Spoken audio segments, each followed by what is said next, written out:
महाराज कैसी बात कर रहे हैं आप महाराज हैं, सब आप ही के तो हैं। अच्छा थैंक यू।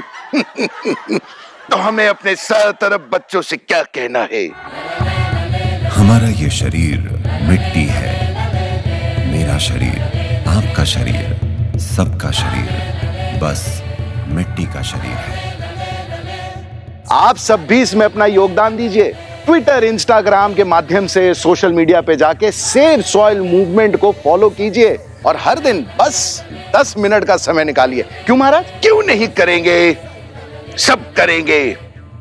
होशियार, सोशल मीडिया पे जाके सेव सॉइल अभियान फॉलो करना है, सब फॉलो करेंगे और हम डांस करेंगे।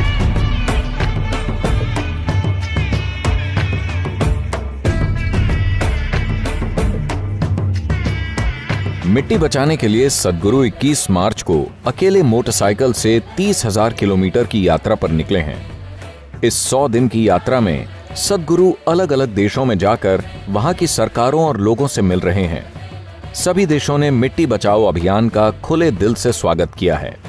इसका उद्देश्य जन समर्थन जुटाकर 192 देशों की सरकारों से मिट्टी और पर्यावरण में जान फूंकने वाली एक पॉलिसी बनाने की मांग करना है। जैसी मिट्टी हमें पिछली पीढ़ियों से मिली है, आइए उतनी ही अच्छी मिट्टी आने वाली पीढ़ियों को भेंट करें।